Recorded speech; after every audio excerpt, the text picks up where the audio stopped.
noite.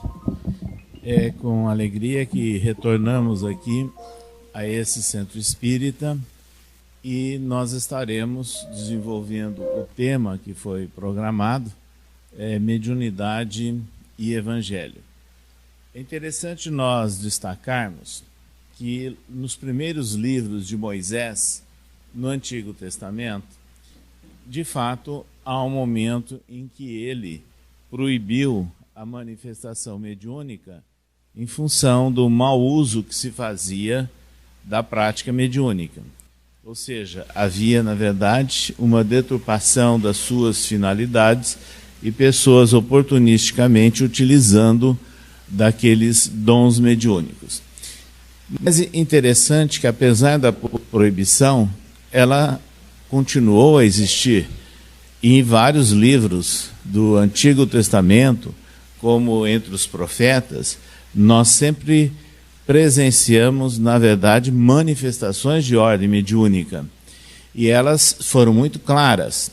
E um outro fato que nós não podemos deixar de destacar é que Chico Xavier, o nosso grande médium da civilização, que, aliás, amanhã completa 14 anos da sua partida para o mundo espiritual, certa feita, ele fez um comentário muito oportuno para pessoas que o procuravam em Uberaba, sedentos de receberem informações de espíritos, de entes queridos que haviam partido para o mundo espiritual. E Chico respondeu o seguinte: o telefone toca de lá para cá. E com isso nós podemos entender que proibindo ou não proibindo a mediunidade é a mesma coisa, porque as manifestações independem daquilo que nós humanos, seres encarnados, nós convencionamos. Eles não estão sujeitos às nossas convenções. Isso deve ficar sempre muito claro. Pois bem, mas se Moisés, de certa forma, a proibiu, quando nós chegamos no Novo Testamento, com a vinda de Jesus, ocorreram uma série de exemplos nobres e marcantes, destacando-se a presença de espíritos que estavam atuando de várias formas. É interessante lembrarmos que Jesus curou enfermos, Jesus, ele afastou endemoniados, Jesus levantou homens que estavam sendo considerados mortos. Então ele deu exemplos de manifestação de ser um autêntico médium da divindade, vamos assim dizer.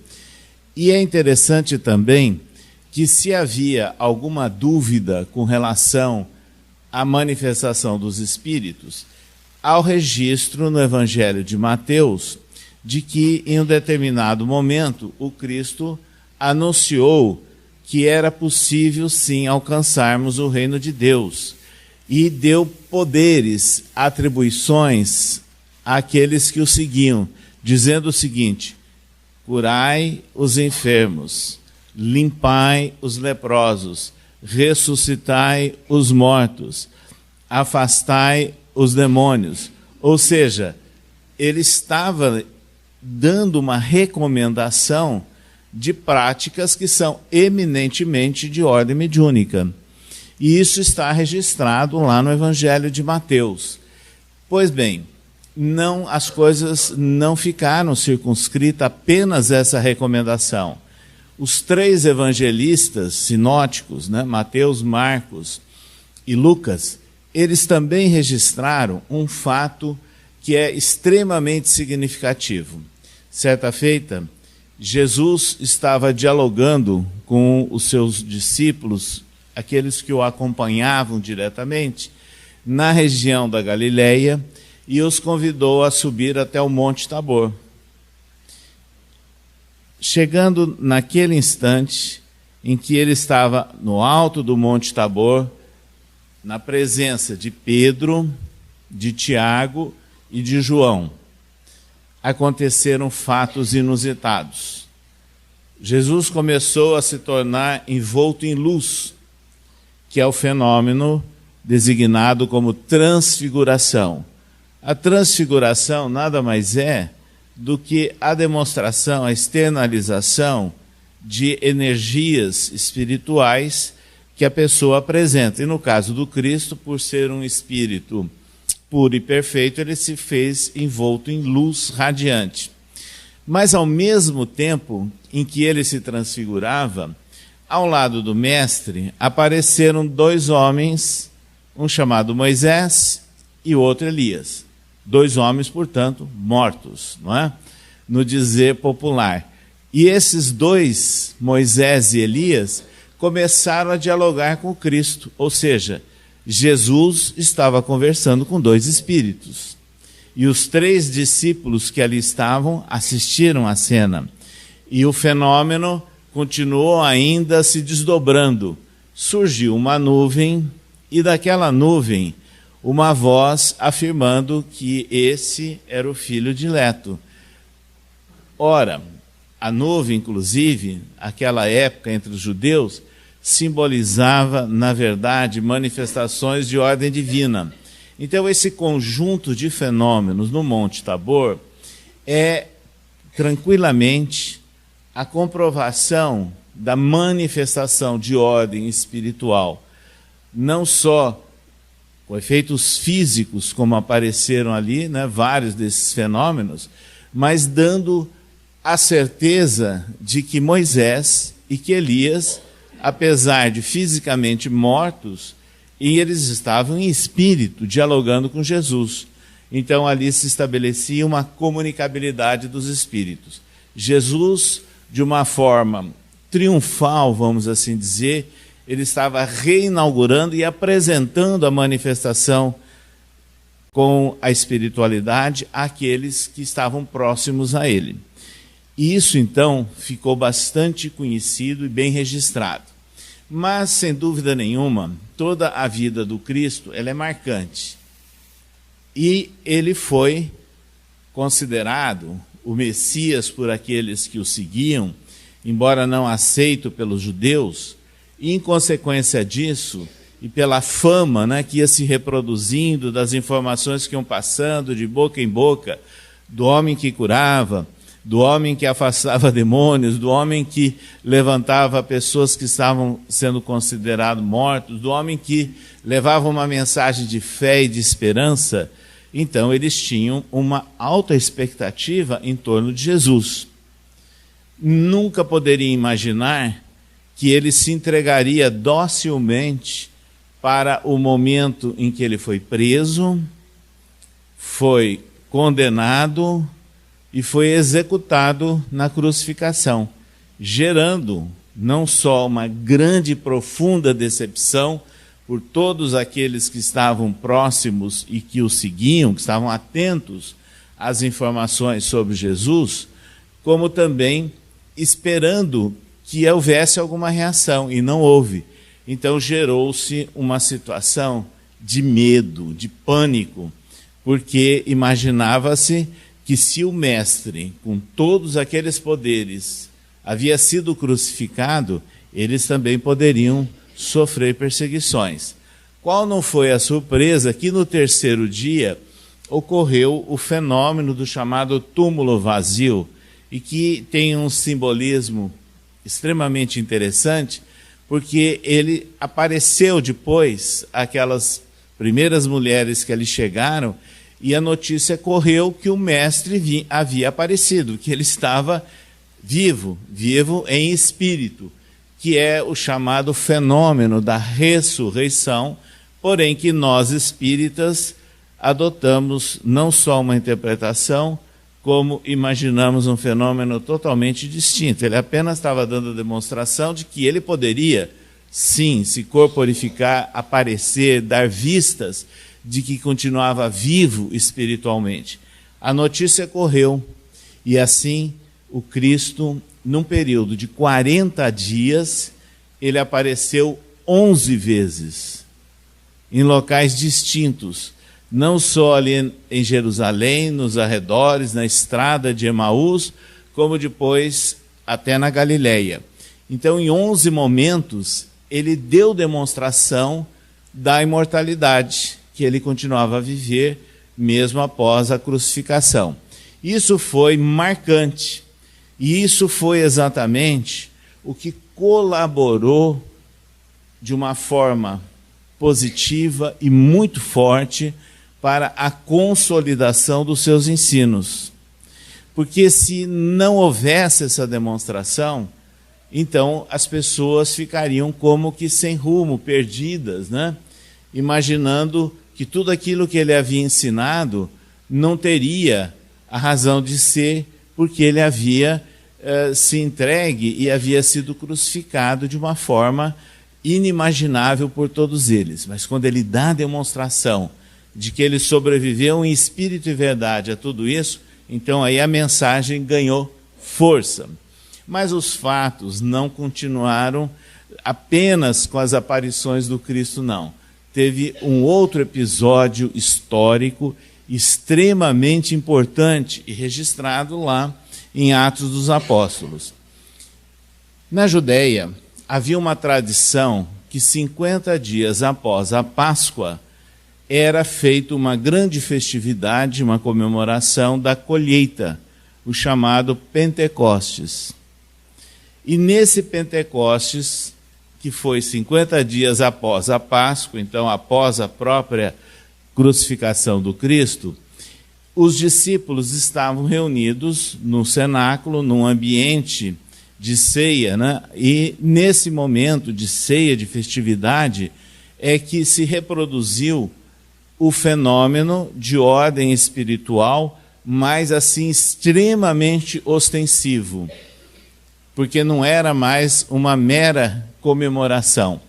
O que aconteceu? Eles estavam reunidos e de repente começaram a escutar barulhos, ventos fortes dentro de uma sala. E repentinamente forma-se como que uma chama e emitindo, né, raios ou braços de chama sobre cada um deles. E no momento em que essa chama chegava junto a cada um daqueles homens e discípulos, aquele grupo de pessoas começava a falar línguas ou idiomas estrangeiros, que não eram aqueles adotados ali em Jerusalém. Naquela região tinham várias províncias, né?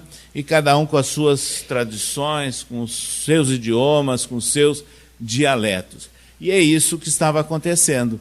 Então, esse fenômeno de Pentecostes, que é também chamado, depois disso, como a manifestação do Espírito Santo, pouco importa para nós, se chama de Espírito Santo, Espírito da Verdade, a interpretação é a mesma, é um conjunto de espíritos que agiram em nome da espiritualidade superior.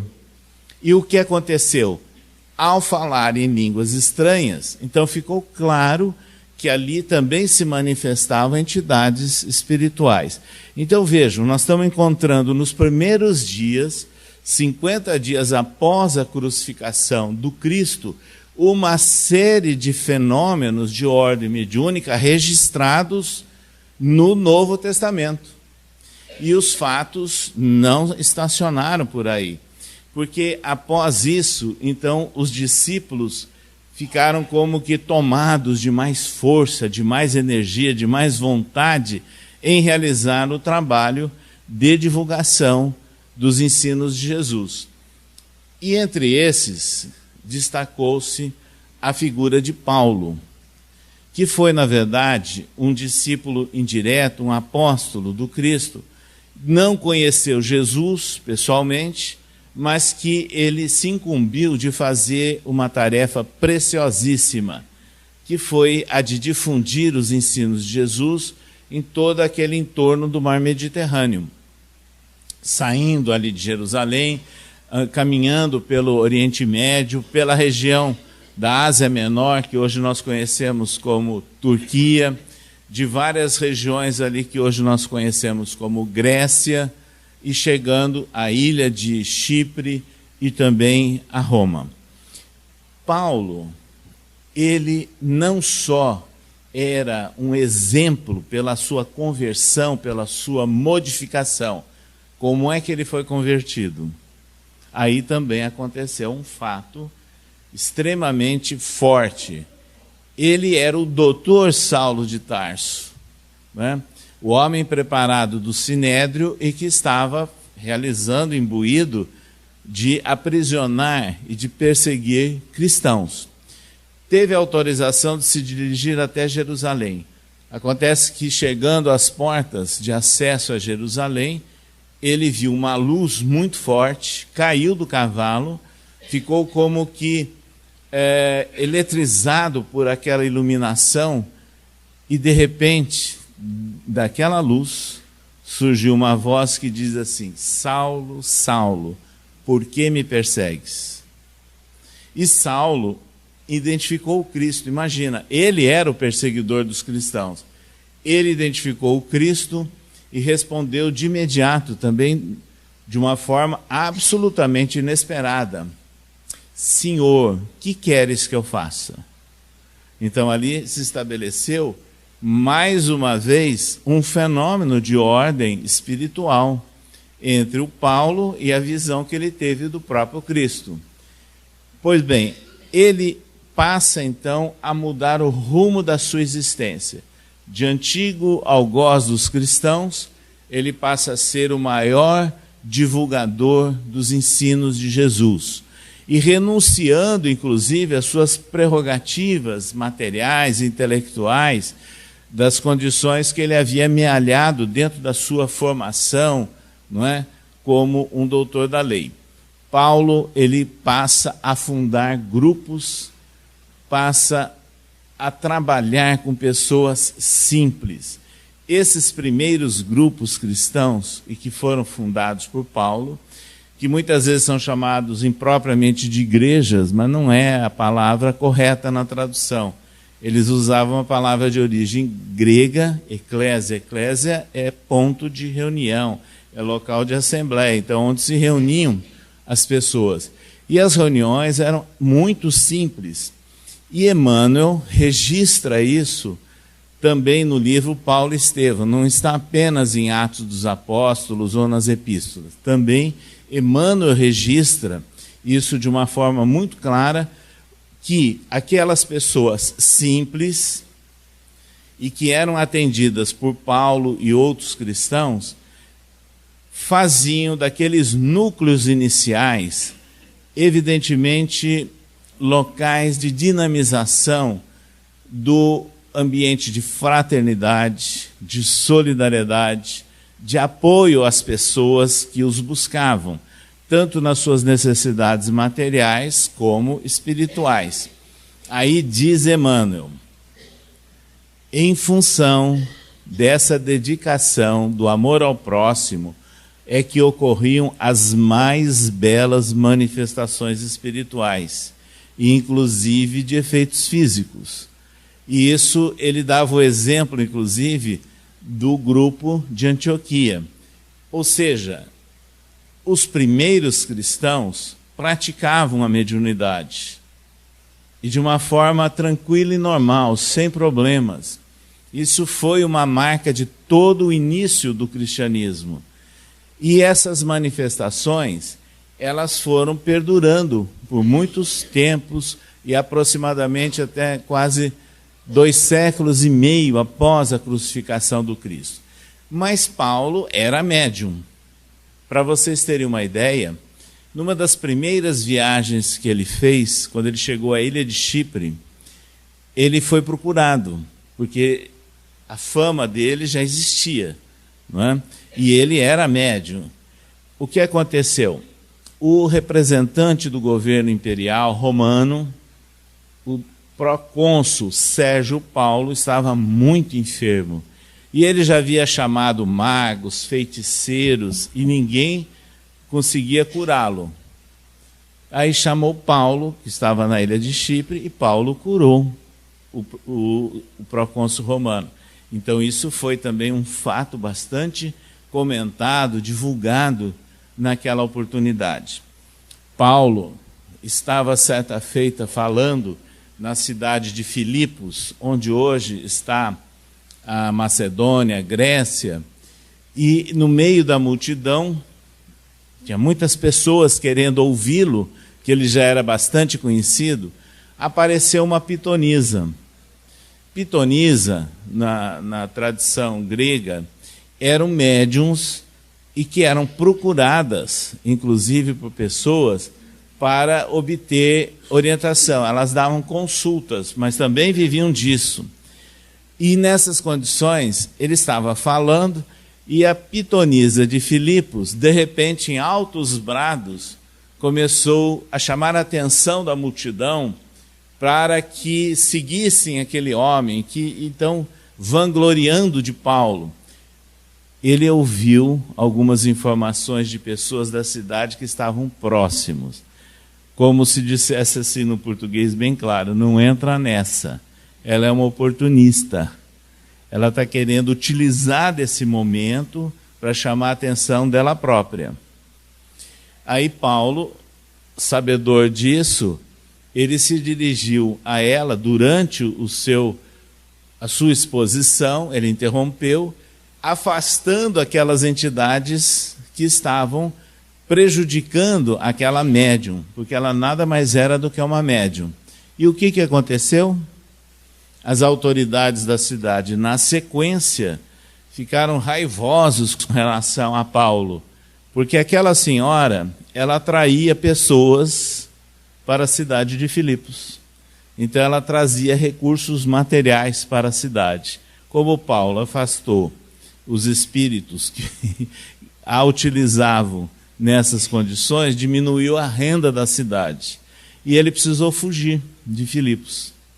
Então vejam exemplos de manifestações mediúnicas, inclusive de má utilização da mediunidade, e que ele foi claro em defender a posição da mediunidade gratuita, da mediunidade natural.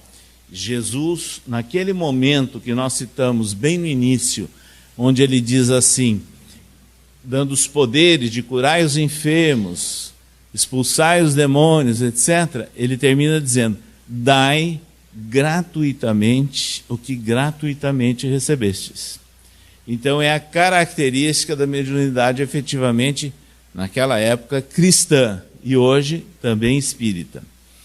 Pois bem, Paulo, ele continuou nessas ações e sendo intermediário da dimensão espiritual e da dimensão material. Nas epístolas aos Coríntios, ele dá, na primeira epístola aos Coríntios, uma recomendação muito importante e interessante, dizendo o seguinte, ele se dirigindo aos grupos cristãos da cidade de Corinto, acerca dos dons espirituais, não quero, irmãos, que sejais ignorantes. Aí ele passa a enumerar os vários tipos, aqueles que profetizavam, aqueles que escreviam, aqueles que falavam, e depois de dar toda uma orientação, ele conclui a sequência de versículos dizendo o seguinte, mas que se faça tudo decentemente com ordem. Se nós olharmos esses versículos da primeira epístola aos Coríntios, é como se ele estivesse orientando o desenrolar de uma reunião mediúnica. E era exatamente o que eles faziam. Depois, na segunda epístola aos Coríntios, ele tem uma colocação formidável. Ele que era o homem entendido da legislação de Moisés, do judaísmo, que havia feito uma carreira nessa área, era o doutor da lei, ele escreve na segunda epístola aos Coríntios que Moisés como que encobria o rosto das pessoas com um véu. E era necessário tirar esse véu para que as pessoas enxergassem melhor. Ele estava se referindo exatamente às condições dentro de um contexto, de uma época em que Moisés e os seus seguidores tinham muito receio, muito medo do exercício da mediunidade. Mas ele escreveu isso, está lá na segunda epístola aos Coríntios. Mas é nessa segunda epístola também, onde ele faz um registro muito significativo. Ele diz assim, conheci certo homem que há 14 anos atrás foi levado ao terceiro céu. Viu coisas inefáveis, as quais eu não posso dizer nada. Estudiosos bíblicos de vários tempos, tanto da área do catolicismo como do protestantismo, identificam que o homem a que ele se referia era ele próprio, era um depoimento dele, Paulo de Tarso. E Emmanuel, no romance histórico Paulo e Estevão, psicografado por Chico Xavier, ele decifra tudo isso dizendo o seguinte: Paulo passou por momentos difíceis, complexos, onde ele tinha que se superar como o antigo doutor Saulo para se transformar no apóstolo Paulo. Então foram momentos extremamente complicados, de sofrimento, de ansiedade, de dúvidas. Nós poderíamos dizer, usando o linguajar de nossos dias, até de uma certa depressão. E um dia ele adormeceu, extremamente preocupado com tudo isso que ele estava passando, essa fase ainda de transição. E de repente ele vê dois espíritos, Gesiel e Abigail. Gesiel é o nome judeu de Estevão, aquele que teria sido a primeira vítima do cristianismo, vítima do doutor Saulo de Tarso. Ele viu Gesiel e viu Abigail, que foi a sua noiva. E aí ele, naquela situação de sofrimento, em espírito, ele estabelece um diálogo. E Abigail diz assim: Saulo, Saulo, por que choras, se apenas começas? Então se estabelece uma troca de pensamento entre ambos, um diálogo de natureza espiritual, ele fazendo perguntas, trazendo as suas dúvidas, e Abigail respondendo. Emmanuel sintetiza isso de uma forma belíssima no seu romance. Mas nós vamos apenas trazer as 4 palavras-chave que resumem todo o diálogo que estabeleceu-se entre ambos. Abigail disse assim: ama, espera, trabalha e perdoa. Essas 4 palavras-chave são chamadas também o lema de Abigail. Paulo, quando acordou, ele lembrou-se dessas informações. Por isso que ele diz: foi levado ao 3º céu. Na tradição judaica havia vários céus. E ele viu coisas inefáveis. E a partir daí, ele teve um reforço na sua força, no seu potencial de colocar em prática aquelas orientações que ele havia recebido. Isso é o chamado fenômeno de emancipação parcial, que nós podemos, cada um de nós, passar, libertando-nos transitória e parcialmente do nosso corpo durante o sono. Essas condições, então, mostram mais uma vez que o nosso espírito, ele não está totalmente preso ao corpo em todos os instantes. Ou seja, é mais um exemplo de manifestação que envolve o contato com uma outra dimensão, o contato com a espiritualidade. Esses exemplos, então, que nós trazemos de Paulo, são marcantes porque reforçam todas aquelas informações e registros que nós já fizemos sobre a romagem do próprio Cristo entre nós e as suas aparições. Assim, não há dúvida nenhuma que no Novo Testamento nós temos inúmeros exemplos de manifestações espirituais, ou seja, de mediunidade. E agora, como espíritas, nós temos uma orientação básica realizada pelo codificador Allan Kardec. Se no Livro dos Espíritos, na segunda parte, ele começa a estudar a relação entre o mundo espiritual, o material, a imortalidade do espírito, a reencarnação, etc., ele dedica, depois de tudo isso, um livro sobre as manifestações, que é o Livro dos Médiuns, que ele chamou e usou como subtítulo Guia dos Médiuns e dos Evocadores. Allan Kardec, além de trabalhar, de trazer todas essas orientações, porque ele viveu isso, e ele registra isso na Revista Espírita, e registra também no livro Céu e Inferno, onde ele relata as manifestações que aconteciam na Sociedade Parisiense de Estudos Espíritas e estabelece um vínculo com o tipo de vida que a pessoa tinha como encarnado. O livro Céu e Inferno é o primeiro livro que faz estudo de casos de manifestações espirituais e comprovando que era realmente o espírito comunicante relacionado com o nome e as informações que ele havia dado de quando encarnado.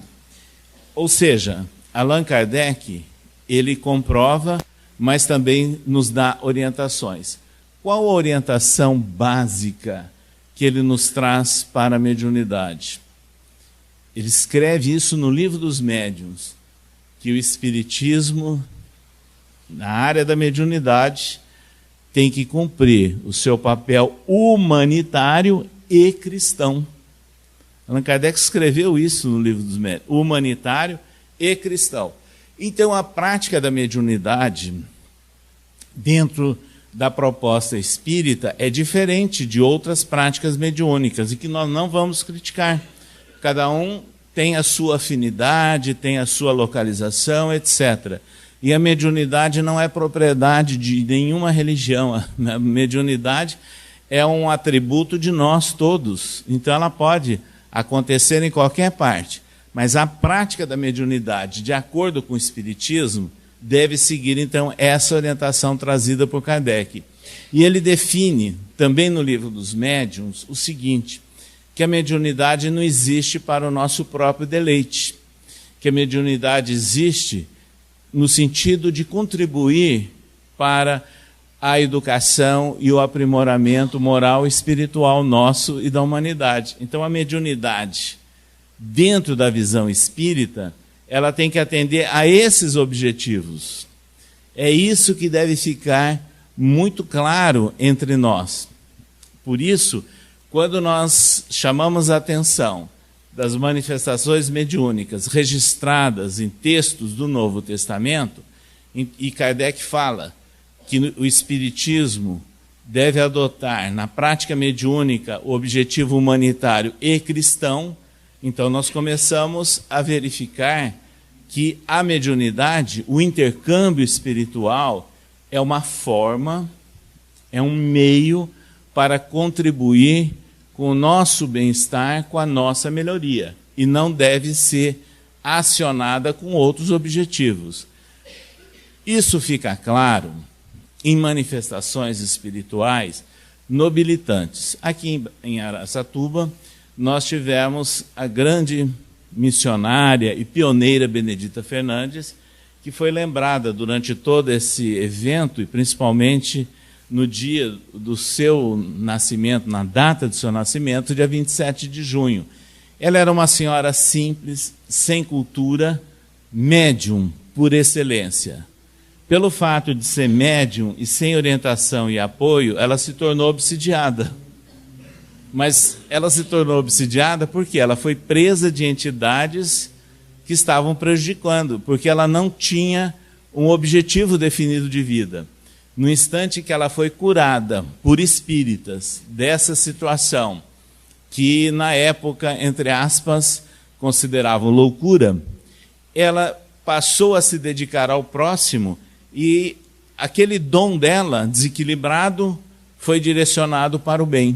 E ela se transformou numa grande ceareira, num grande exemplo de caridade e de dedicação ao bem. Chico Xavier, o grande médium da nossa civilização, é um exemplo notável, porque também uma pessoa simples. Ele frequentou apenas aquilo que os mais antigos conheceram, o grupo escolar, quer dizer, 1ª a 4ª série apenas. E depois ele veio a trabalhar para se sustentar, mas passando por agruras, por doenças, por problemas, por dificuldades, mas médium autêntico e espontâneo desde criança. E Chico, quando ele estava com 17 anos de idade, ele psicografa pela primeira vez, em 1927. Em 1931, então, 4 anos depois, ele já havia psicografado muitos poemas, né, publicados em revistas da época. Ele estava um dia meditando junto ao açude da cidade de Pedro Leopoldo. Naquela época, o açude era como se fosse um bairro distante, hoje está dentro da cidade. Ele estava lá meditando no final de tarde e, de repente, ele vê que estava se formando ali a visão, né, de um espírito. Era Emmanuel, o orientador dele. Emmanuel se apresentou e disse a ele que passaria a colaborar, passaria a ajudá-lo. E o Chico perguntou, então, mas o que é necessário? O que eu preciso fazer? Aí Emmanuel deu aquela resposta que é muito conhecida, sintetizando: disciplina, disciplina e disciplina. E falou mais ainda: se um dia eu ensinar algo a você que é diferente de Jesus e diferente de Kardec, você me abandone e fique com eles. Então esse é o orientador espiritual de Chico. Emmanuel foi, na verdade, o intérprete das informações, dos esclarecimentos espirituais para melhor compreendermos o Evangelho de Jesus. Para vocês terem ideia, há 9 livros de Emmanuel apenas comentando versículos do Novo Testamento, reunindo 1.400 mensagens ou capítulos sobre versículos do Novo Testamento. Então nós temos um potencial imenso de informações, não é?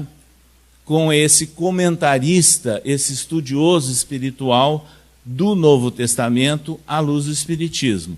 E a partir daí é que nós começamos então a verificar que o Kardec escreveu de uma maneira sintética, Emmanuel trabalha esses textos e nos trazendo uma informação objetiva, simples, mas profunda. E nós gostaríamos de destacar, quando as obras de Allan Kardec completaram 100 anos de publicação, então há mais ou menos 50 e poucos anos atrás, Emmanuel escreveu livros pela psicografia de Chico, homenageando e comentando obras básicas de Kardec.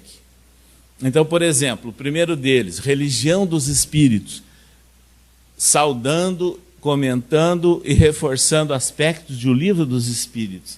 E, de repente, surgiu um chamado assim, Seara dos Médiuns. E é nesse livro, Seara dos Médiuns, é que Emmanuel faz comentários não reproduzindo aquilo que Kardec já havia feito, havia estudado em O Livro dos Médiuns. Não, ele relaciona a mediunidade, a prática da mediunidade, com o Novo Testamento, para orientações à nossa vida diária, à nossa vida cotidiana. Então o livro, escrito por Emmanuel em espírito, pela psicografia de Chico Xavier, Seara dos Médiuns, é uma visão cristã sobre a prática da mediunidade e ajudando-nos no nosso dia a dia para o nosso esforço de aprimoramento de dons e possibilidades mediúnicas. Isso é muito importante, essa relação, para mantermos bem clara a proposta espírita de ser a prática da mediunidade humanitária, visando o aprimoramento e a melhoria do homem. Chico foi o intermediário de 400 e tantos livros, mas, principalmente a partir de 1970, ele se dedicou prioritariamente para o atendimento de famílias, pessoas que o procuravam na Comunhão Espírita Cristã de Uberaba, depois no Grupo Espírita da Prece, e residindo aqui em Araçatuba, nós comparecíamos junto com a esposa, mais ou menos a cada 3 meses, nas reuniões de Uberaba, acompanhando atividades de Chico. Então nós tivemos a felicidade, o privilégio de aprender muito diretamente com ele, naquelas atividades que ele executava aos finais de semana. E vimos as pessoas que chegavam em desespero, né, formando longas filas, né, e desespero pela perda de entes queridos. E vários deles, não necessariamente na primeira ou na segunda vez, receberam mensagens de consolo, mas ao assinar a mensagem, o espírito comunicante, ele dava provas de que era ele mesmo. Houve, inclusive, uma pesquisa feita em São Paulo em torno dessas mensagens, e, na média, identificaram em torno de 20 a 21 pontos de identificação espiritual em cada mensagem. Então, as famílias tinham a certeza que era o ente querido que estava vivo, dando demonstrações da sua imortalidade.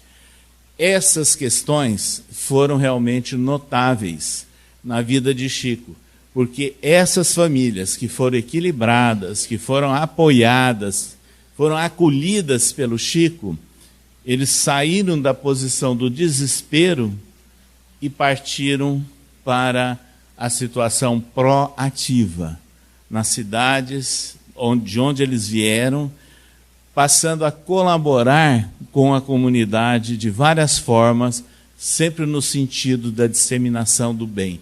Então, foi um processo efetivo de colaboração com transformações de vida para a compreensão dos próprios ensinos de Jesus. Assim, quando nós falamos dos objetivos da mediunidade, dentro da ótica, dentro da orientação espírita, e relacionamos com os fundamentos que existem lá no Novo Testamento, fica claro para nós o papel que o Centro Espírita, o papel que as nossas instituições podem fazer sempre para acolher, consolar, esclarecer e orientar as pessoas que chegam ou que buscam, né, um ponto de apoio, que buscam um porto seguro. Por ocasião da comemoração do centenário de nascimento de Chico Xavier, nós tivemos a oportunidade de coordenar todo um trabalho nacional para a divulgação do trabalho de Chico, no sentido de se buscar a compreensão das suas obras psicográficas. E exatamente no dia do seu nascimento, 2 de abril, e no ano de 2010, nós comparecemos à cidade de Pedro Leopoldo, representando a Federação Espírita Brasileira, porque aquele centro é onde ele começou a trabalhar, e foi o centro por ele fundado em 1927. E lá foram realizadas algumas comemorações na cidade, inclusive com a participação da prefeitura, porque ele é um cidadão da cidade e dos mais conhecidos. Então, houve toda uma comemoração muito bonita, singela, e em frente ao centro, depois da apresentação da banda municipal e algumas pessoas usarem da palavra, tinha uma caminhonete estacionada ali no meio-fio, coberta com uma lona. Eles tiram a lona, eram vários engradados, cheios de pombas. Aí tiraram as tampas e as pombas começaram a evoluir, voando um bailado tão bonito assim em cima da rua. E aí o locutor, o mestre de cerimônia, disse assim: o bailado, o voo dessas pombas, simbolizam a libertação de milhares e milhares de espíritos que foram atendidos por Chico Xavier aqui no Centro Espírita Pedro Leopoldo. Então nós temos que entender a beleza do bom uso da mediunidade que está efetivamente contribuindo para a melhoria, para o aperfeiçoamento, para o bem-estar das pessoas e enchendo as nossas vidas com um rumo mais seguro. E é por isso que o grande apóstolo Paulo nos afirmou em suas epístolas: eu prossigo para o alvo. É o recado que todos nós temos que absorver em nossos dias. Apesar dos limites, das dificuldades, das contrariedades, quando nós incorporamos realmente o ensino cristão, e o ensino espírita, e reunindo os dois, e tendo a certeza de que nós somos espíritos imortais, vamos entender com Paulo o seguinte: nós somos embaixadores de Deus, nós somos filhos da luz, nós somos efetivamente cartas que podem ser cartas vivas do Evangelho. Obrigado. Rede Amigo Espírita, uma ferramenta de união, interação e divulgação do movimento espírita. Acesse www.redeamigoespírita.com.br e confira nosso acervo disponível. Rede Amigo Espírita, divulgando, instruindo e unificando.